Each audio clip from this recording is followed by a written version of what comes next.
peço a todas e a todos que assistam esse vídeo até o final e tirem proveito do que esse evangelho ensina. Acho que vale a pena. Não precisa ser de igreja, se for e nas condições apontadas por esse trecho do evangelho, ótimo. Mas se não for, que não se confunda com os trambiqueiros, com os falsos cristos, com os falsos profetas. Assistam, por favor, e comentem aqui. Leia o evangelho indicado e edifiquemos a nossa fé refletindo sobre o reino que Jesus nos propõe. Todos olharam e então dirão, vede como se amam.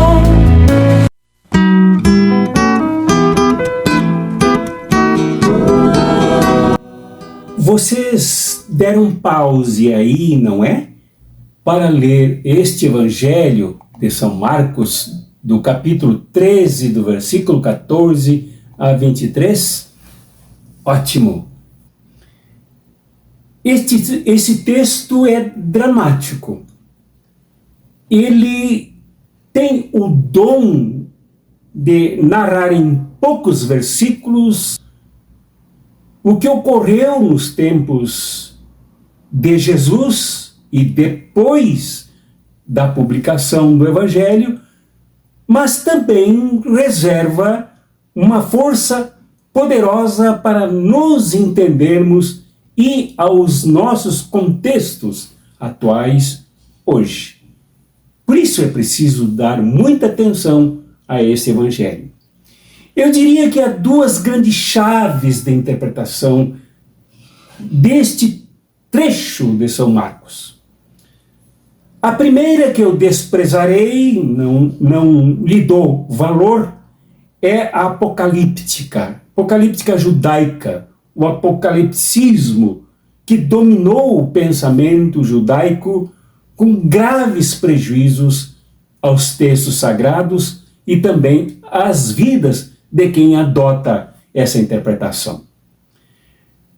O apocalipsismo, que é uma linha seguida por muitas correntes atuantes do chamado cristianismo moderno e atual, desvirtuam este evangelho, desvirtuam Jesus, distorcem o contexto e prejudicam enormemente o fortalecimento da nossa fé hoje.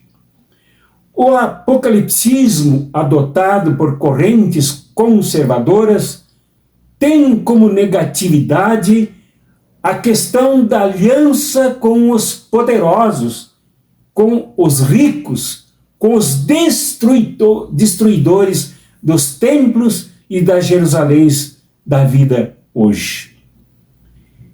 O apocalipsismo também tem contra si o negacionismo, porque nega os fatos históricos, nega o contexto determinante e influente no ministério de Jesus, nos ensinos dele e também na constituição do próprio Evangelho.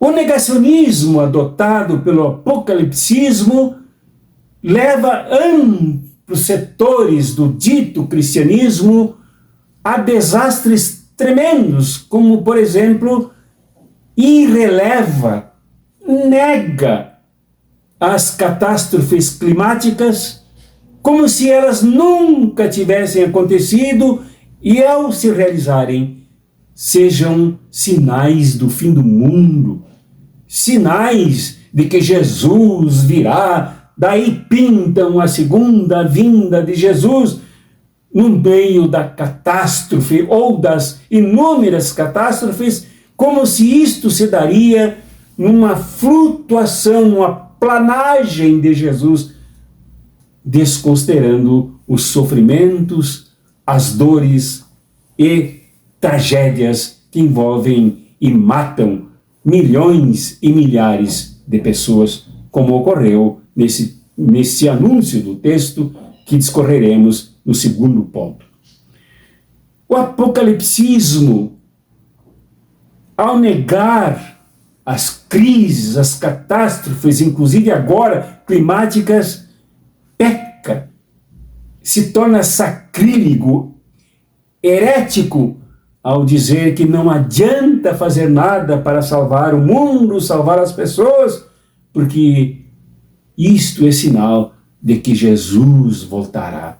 E torna a parousia, torna a escatologia uma verdadeira molecagem contra a humanidade e contra o planeta, obra da criação continuada e primorosa do próprio Deus, a quem dizem servir.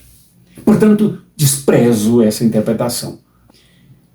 Adotarei aqui a linha da interpretação mais correta e mais justa, embora esta seja desprezada pelos apocalipsistas. É a linha do chamado Sermão das Oliveiras. E o nome já situa o momento histórico em que Jesus pronunciou estes ensinos, que é uma categoria de formação dos próprios discípulos com ele, reunidos à frente do templo onde se circunstanciava o Jardim das Oliveiras, o templo de Jesus. Aqui, deste lugar, circunstancialmente, Jesus fala no momento muito crítico que vivia a humanidade e, em particular, esta região palestina. Jesus, na verdade, desempenha a missão aqui, primeiro, de alertar os seus discípulos para os fatos e as suas causas. Fatos, causas graves que determinam os acontecimentos e também os desdobramentos infernais nas vidas perdidas aqui nesse conflito. Jesus, ao cuidar, digamos assim, messiânica e pastoralmente dos seus discípulos, ele desempenha a função de alertar para o que aconteceria e que de verdade aconteceu. E Marcos junta aqui os dois momentos para nos ajudar a compreender esta mensagem. O momento em que Jesus falou do ensino no Jardim das Oliveiras, nesse momento histórico que se avizinhava a grande catástrofe que se abateria sobre a vida dele mesmo, causadas pelas alianças do inferno aqui entre o templo de Jerusalém, entre a Jerusalém que já matara os profetas, denúncia feita esta por Jesus, e o que aconteceria no tempo. E esse segundo ponto é interessante, é importante para entendermos esse evangelho, é quando, depois de tudo acontecer e durante os acontecimentos, Marcos publica este evangelho para fortalecer a comunidade com o ensino de Jesus, fortalecer os eleitos, fortalecer os que sucediam já nesse momento os discípulos primeiros de Jesus em torno dele no Jardim das Oliveiras. Então, circunstanciada essa situação, caminhamos um pouco mais para entendermos estes pontos, principalmente a linha de interpretação que eu sigo aqui, adoto aqui, e nela acredito, a ela adoto no meu ministério, no meu profetismo, na minha pastoral. A circunstância local leva Jesus a adotar o profetismo aqui não como adivinhação, não como operacionalização do medo, não para assustar os seus discípulos e os futuros eleitos, leitores e formadores da fé a partir do Evangelho de Marcos, desde o ano 70. Nesse momento em que Jesus toma o exemplo de Daniel, o profeta, que se refere à destruição do templo de Jerusalém, e não somente o templo, mas a própria Jerusalém, Jesus agora adota esse modelo para entender o que ocorreria nesse momento.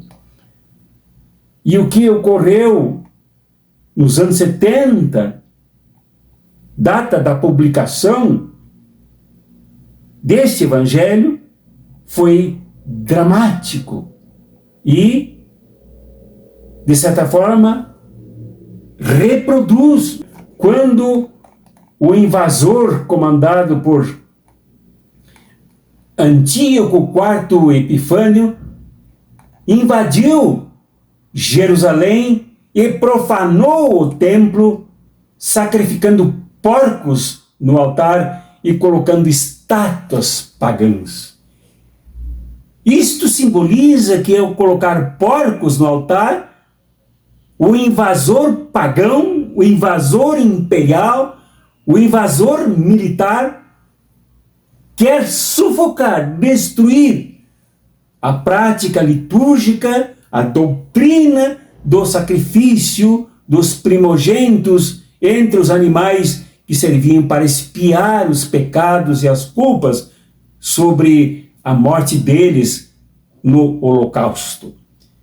Agora, então, introduzem uma ofensa, um sacrilégio no templo de Jerusalém, adotando os porcos para ironizar, para debochar, para humilhar os invadidos e atingidos pelo sacrilégio. Aqui, os porcos eram odiados pelos judeus, desprezados pelos judeus, que não comiam nem sequer as suas carnes por considerarem animais imundos. Aqui, o sacrilégio é praticado para humilhar e aviltar as raízes culturais, míticas, religiosas, ideológicas, profundas do povo semita.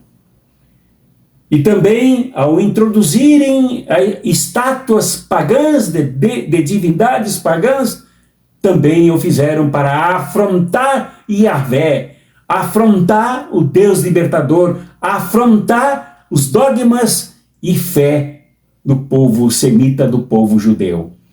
Isto é determinante como humilhação, como minimização, como deboche das raízes culturais deste povo. Pois Jesus, então, agora lembra isso e começa este texto que nós trabalhamos nesta reflexão, exatamente destacando o sacrilégio de algo que deveria ser banido, mas que foi colocado onde não deveria estar e fazer o que não deveria fazer. Isto é, agora o templo de Jerusalém, cujo anúncio é proposto como denúncia por Jesus, é novamente sede do sacrilégio. Aqui, quando o general Tito cerca Jerusalém e batalha numa guerra sangrenta por 3 anos para humilhar, destruir a resistência dos sacerdotes, dos combatentes zelotes na defesa do templo de Jerusalém, depois de conseguir o seu intento, ele invade o templo, ele invade Jerusalém e novamente pratica sacrilégios, colocando no altar e no Santo dos Santos os símbolos pagãos, os signos que representam exatamente o que sempre ocorre, a ideologia da dominação e da negação do outro que tem o direito de cultuar a sua história e a sua divindade. Este é o sacrilégio. Então Jesus, aqui, ao cuidar dos seus discípulos e ao preparar o ensino para os eleitos que viriam, que vieram, ele alerta, chamando uma chave de funcionamento que deve funcionar e atuar sempre na consciência daqueles que creem, daqueles que aderem ao seu reino, daqueles que se convertem ao seu reino, e principalmente dos seus discípulos e discípulas que têm a incumbência de, primeiro, vigiar. A vigilância na preservação da fidelidade a Jesus e principalmente ao Jesus que traz uma proposta, um projeto revelacional, um projeto de reumanização, um projeto de salvação da humanidade desastrada agora no meio desse caos, desse derramamento de sangue, quando o Tito, ao invadir Jerusalém e o seu templo sagrado, matou, segundo Flávio Josefas, cerca de 1 milhão de pessoas e levou para fora da Palestina, cativos como escravos, milhares e milhares de homens, de mulheres e de jovens para servirem às nações por onde passava o tufão imperial de Roma, destruindo, em nome de César e com a atuação de César e seus generais, as culturas e as verdades tradicionais dos outros povos. Para lá foram levados lideranças judaicas, o que sobrou do judaísmo, o que sobrou dos judeus, como escravatura. Isto é fruto do sacrilégio. E para isto Jesus chama a atenção, para que todos os discípulos e discípulas, e aqueles que ele chamará de eleitos, se atentassem, vigilantes, atingidos, movimentados pela sensibilidade dos vigias, sempre atentos para os fatos, sempre atentos para as causas dos fatos, sempre atentos para as consequências da infidelidade e da traição ao seu reino e a sua mensagem como proposta messiânica para recuperar a humanidade falida e afundada no sangue derramado por toda Jerusalém e tomando conta do templo aqui, em cujo recanto havia sangue, mostrando o derramamento que houve em todo este ambiente sagrado, como também na Jerusalém considerada sagrada. Para esse apocalipsismo, para esta corrente distorsiva da realidade, a destruição do templo e a destruição de Jerusalém equivalem à destruição do mundo e ao seu fim eterno. Para Jesus, não é assim. Para Jesus, não deve ser assim. Mesmo que o templo, mesmo que Jerusalém, mesmo que as mulheres tenham sido assassinadas com seus bebês nos colos, atravessados pelas espadas, pelas flechas, pelos arcos poderosos dos militares de Tito, mesmo que as mulheres, mesmo desesperadas, muitas vezes apertando tantas crianças, as matassem sufocadas em seus peitos, mesmo que toda essa tragédia tomasse conta de Jerusalém e do templo de Jerusalém, é preciso que, diante da relativização do templo e da cidade de Jerusalém, que os discípulos e discípulas de Jesus, que os eleitos e as eleitas se mantivessem vigilantes. Isto é, que não se sentissem rebaixados, até mesmo porque Jesus mesmo já relativizara o templo. Ele se encontra, como eu disse no início aqui da nossa reflexão, lá no Jardim das Oliveiras, a olhar e a apontar para os seus discípulos: olha lá, o templo que vocês tanto adoraram, que vocês admiraram, o templo composto por lajotas finíssimas, por ouro roubado de toda a vizinhança, por madeiras das mais requintadas, esse templo para nada mais vale e será destruído, como ocorreu nos anos 70 com a invasão do exército de Tito.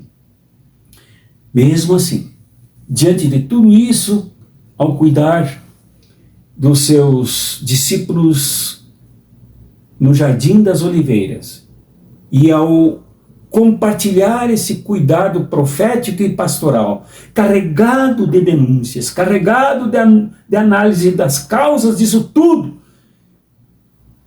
e também demonstrando o que adviria daí, Jesus pede que se preste atenção no que ocorreu com esta matança de mais de 1 milhão de pessoas, com esta captura de milhares de pessoas, transformadas de pessoas livres, de pessoas construtivas em um espaço que acreditavam destinado por Deus, agora a escravos, a escravas, servindo contra a sua vontade, submissas aos dominadores e aos invasores. O segundo ponto é os eleitos que se converteriam ao reino também deveriam acolher os milhares de judeus em todo o mundo escravizados que quisessem se converter e formar esta base popular do movimento de Jesus que se alastrou por toda a Palestina e por todo o mundo, que os acolhessem, que os eleitos acolhessem os novos eleitos, curassem as suas feridas, abrandassem o seu desespero, atenuassem o sofrimento das dores que caíam sobre eles, de forma que muitos judeus se converteram e passaram a participar desse movimento de Jesus salvífico, porque curativo, curativo porque recuperador, porque dignificante, porque elevava a categoria de eleitos, eleitos não com votos fáceis, não com votos propagandeados, não por votos comprados, mas eleitos pela graça de Deus, eleitos pela graça de Jesus, pela entrega de Jesus a este movimento que se espalhou pelo mundo como o reino de Deus, feito terra, feito gente, feito recivilização, feito nova humanidade. Este reino deveria acolher os feridos, inclusive os próprios judeus que ajudaram a perseguir Jesus. E, finalmente, nesse terceiro ponto do segundo, sobre a vigilância, destaco que os discípulos e os eleitos e eleitas, vigilantes, deveriam saber discernir os falsos cristos que apareceriam, como já existiam muitos no tempo de Jesus, e falsos profetas, segundo a designação aqui narrada por Marcos, realizando sinais e maravilhas, com o objetivo de enganar, se possível, os próprios eleitos, que eram não somente tentados ao engano, mas também eram perseguidos, eram presos, muitos torturados, assassinados, degolados, banidos da vida por serem eleitos. Que se mantivessem eles vigilantes e atentos na resistência contra os falsos cristos e os falsos profetas, que se tornaram notáveis pela enganação, se tornaram expressivos por fazerem os ditos milagres e os ditos espetáculos, chamando a atenção de todos e assim minimizando o projeto de Jesus e ignorando os sofrimentos dos seus eleitos, das suas eleitas. Conclusão, minha gente, conclusão. Esta ação profética de Jesus tem conteúdo para sempre, eterno e prático, e é por isso profundamente salvífico e pastoral. Salvífico porque inclui agora os que são eleitos integrantes deste movimento, eleitos para integrar este novo projeto de humanidade, esse novo projeto agora criado à imagem e semelhança do Filho e do Pai, sob o influxo, sob a força, sobre o poder, a dinamis do Espírito Santo que Jesus mandaria depois, como de verdade mandou. Pastoral, porque estes reunidos, arrebanhados, coletivizados, partilham cuidados uns com os outros, cuidados das feridas, cuidados das dores, cuidados dos sofrimentos de que padeciam, e não achando que isto seria natural, porque Jesus viria. Aqui não se trata disso, mas se trata de profunda compreensão com esta realidade. E aí, então, sobre esses cuidados proféticos na denúncia dos fatos, das causas profundamente desumanas, na denúncia disso que o próprio Evangelho, em outro momento, especialmente Mateus, chamará de inferno, de juízo final, de chamas que ardem, para dizer a situação em que se encontraram as pessoas, se encontraram as sociedades organizativas de Jerusalém, da Judeia, do templo e de toda a Palestina como do mundo inteiro. De tantos sacrifícios de vidas, de tanta humilhação, de tanto desgaste daquilo que era para ser uma maravilha no mundo, que é a vida humana. Então aí é preciso descrever o sacrilégio desta violência brutal do império que mata, mas também impõe os seus símbolos de manipulação, de enganação, conseguindo que muita gente se dobre em louvores aos seus sacrilégios.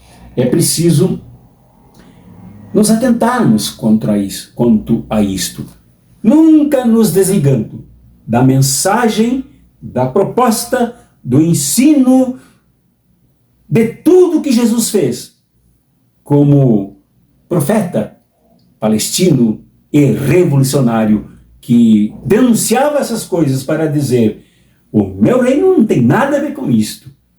O meu reino, que alguns de vocês, meus discípulos aqui no Jardim das Oliveiras, como se assim ele dissesse, acharam que seria semelhante aos maiorais das nações, que colocaria um do lado, o outro dando carguinhos oportunistas para aqueles que já querem se aproveitar. O meu reino, que significa o enfrentamento de tudo isto, o reconhecimento de tudo isto.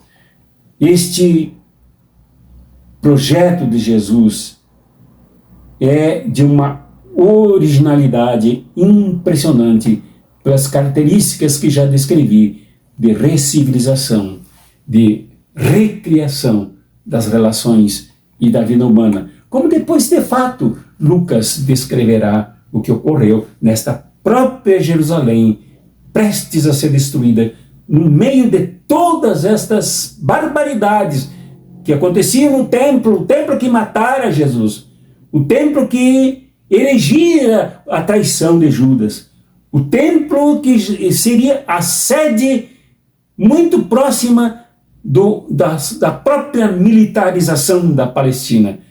Templo este que era lugar de tanto sacrilégio, porque atentava contra a vida, como atentou contra a vida de Jesus. Hoje há, aliás, desde as reformas, se coloca aqui que Jesus entregou a sua vida para salvar a humanidade. Não, Jesus foi assassinado. Jesus foi crucificado como muitos outros antes dele. Porém, o que aconteceu é que a sua morte é também parte da resistência, é parte do sacrifício, é parte do enfrentamento de toda essa barbaridade que se tornou cultural nesse ambiente da Palestina e em todo o mundo.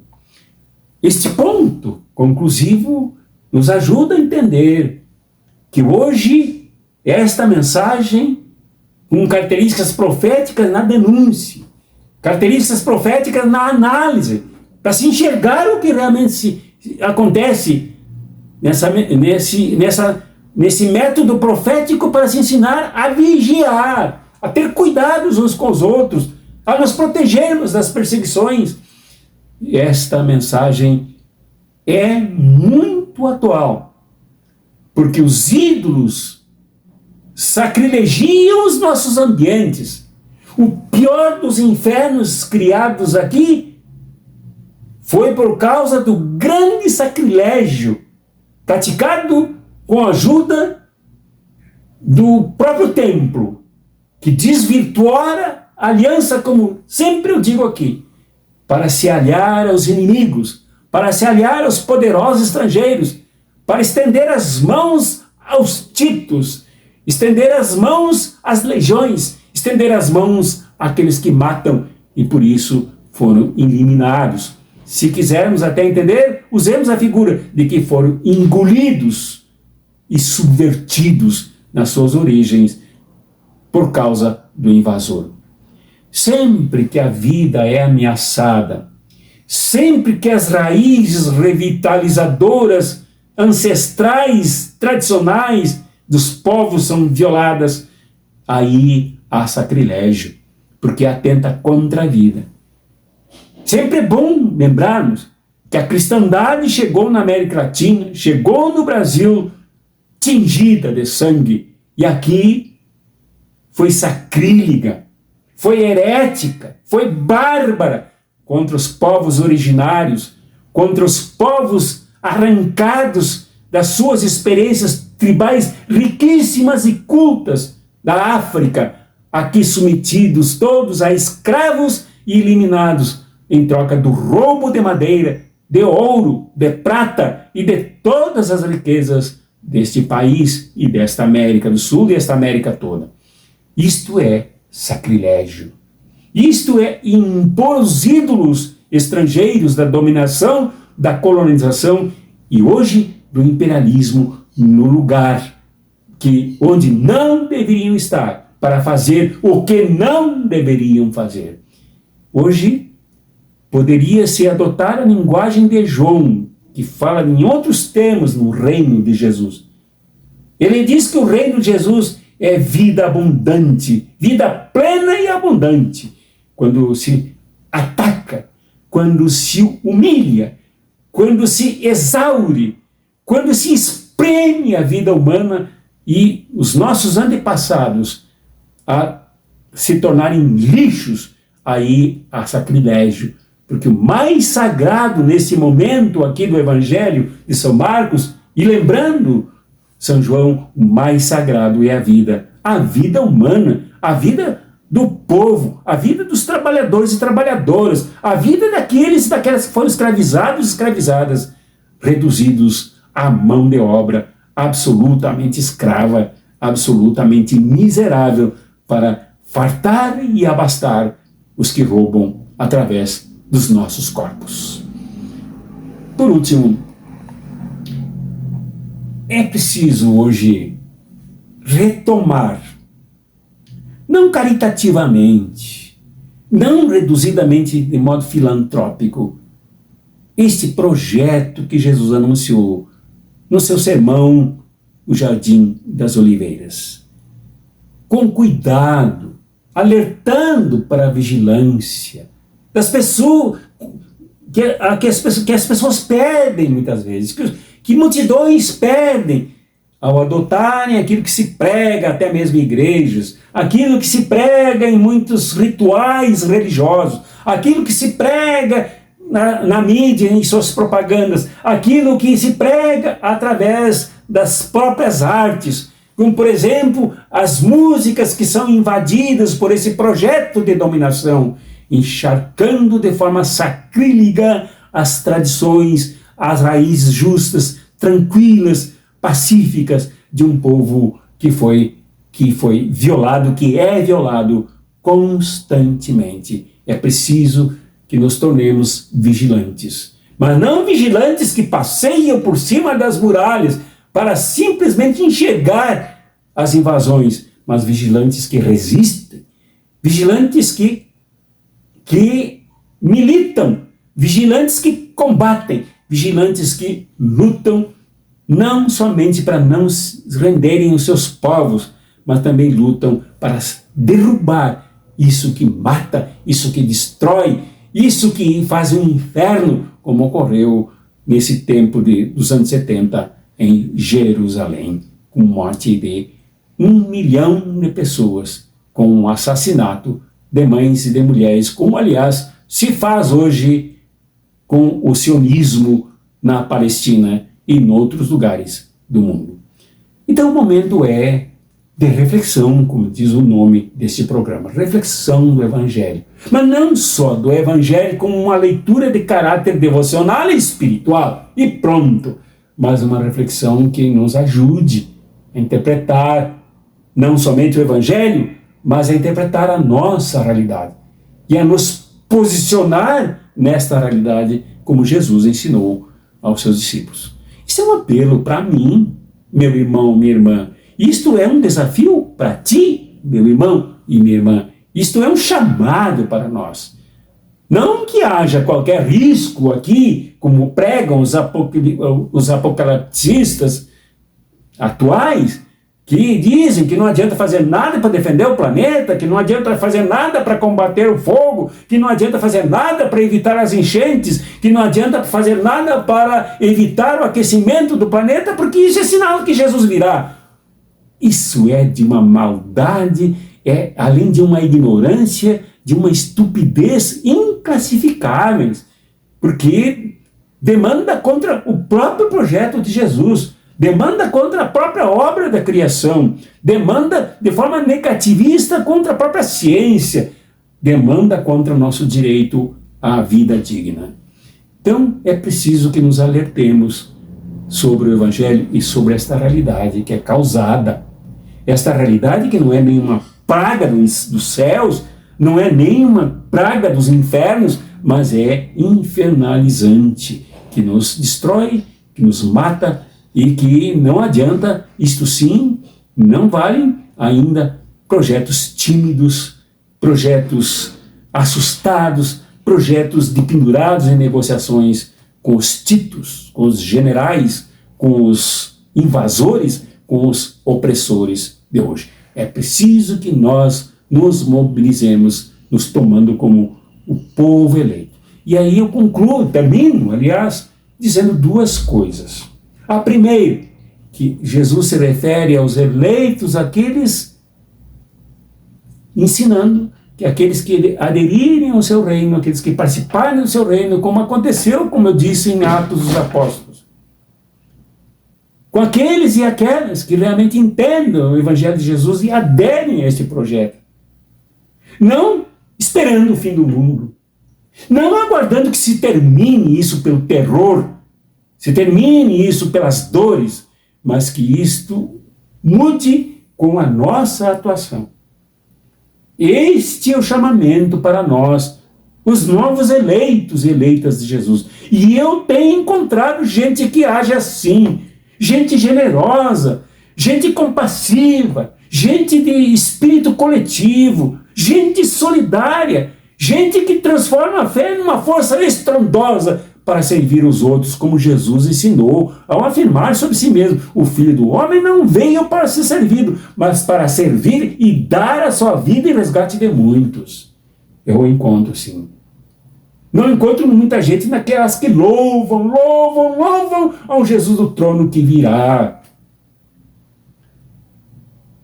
Entre essas, poucos fazem isso. Mas entre aquelas que entre os indígenas, entre aquelas que entre os trabalhadores e trabalhadoras, entre aquelas que entre os negros e negros, entre aquelas que entre os homossexuais, entre os LGBT e QI, com toda a sua vastidão, a vastidão de sua lista de afrontados, de desrespeitados e respeitadas, entre aqueles e aquelas que fazem com a sua vizinhança o trabalho de redignificação da vida, da dignidade da luta. Encontro muitos cristãos e muitas cristãs que fazem isso. Não aqueles que frequentadores de templos para buscar um conforto sem se dar conta que estão sendo esgotados, chupados, sugados pelo capitalismo. Entre estes não se encontra gente assim. Mas também um segundo ponto para terminar agora sim. Entre aqueles que não se dizem eleitos, nem sabem o que é isso. Não se dizem eleitos. Nem conhecem isso. Nem é de sua prioridade conhecer isso. Mas que se somam na luta por mudar as causas desta desumanidade, deste inferno, dessa destruição, dessa matança, dessa humilhação. Gente que nem fala em Deus.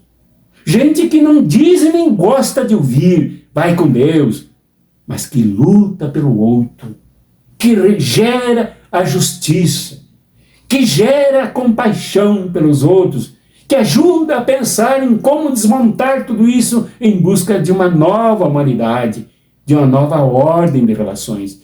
Aí eu encontro também gente com os traços dos eleitos, gente boa, gente em quem se pode confiar. Aliás, eu encontro muito mais gente eleita entre os que não sabem que são eleitos, nem creem, do que aqueles que fazem pistolinhas, areninhas, aqueles que vomitam nas tribunas da Câmara Federal, das câmaras de vereadores, das assembleias legislativas e até do Senado Federal, ódio contra os outros.